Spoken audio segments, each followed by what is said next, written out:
কিন্তু আমাদের করণীয়টা কি? আমাদের করণীয় শুধু একটা ইস্যুর উপরে এখন একমত হই যে কোনো অবস্থাতেই বাংলাদেশের উপর থেকে ভারতের বুকে ট্রেন যেতে পারবে না। এই কমপক্ষে একটা ইস্যুতে আমরা একমত হই। সরকার উৎখাত এর পিছনে থাকবে।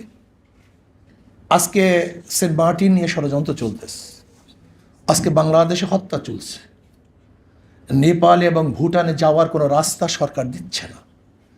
আজকে পুরো ইতিহাসকে পরিবর্তন করা হচ্ছে।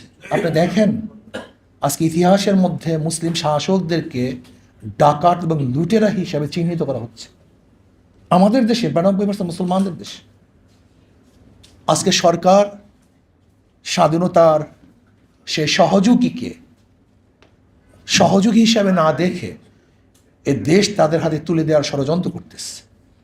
সেহেতু আমি মনে করি বাংলাদেশের যারা দেশপ্রেমিক তারা কোনো অবস্থাতেই এই দেশ বিক্রি হয়ে যাক এটা চায় না।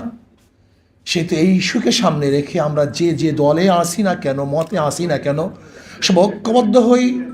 সরকার যে 10টা চুক্তি করেছে এটা বাতিল করতে হবে। আমাদেরকে ট্রানজিট না দেওয়া পর্যন্ত কোনো অবস্থাতেই ভারত আমাদের সড়ক পথ, আমাদের আকাশপথ, আমাদের নৌপথ, আমাদের স্বার্থবিহীন ব্যবহার করতে পারবে না। যদি আমরা শুধু এই ইস্যুতে ঐক্যবদ্ধ হই তাহলে অবশ্যই ইনশাআল্লাহ একটা রেজাল্ট আনা সম্ভব। আল্লাহ আমাকে বা আমাদের সবাইকে চিন্তা করার তৌফিক দান করেন।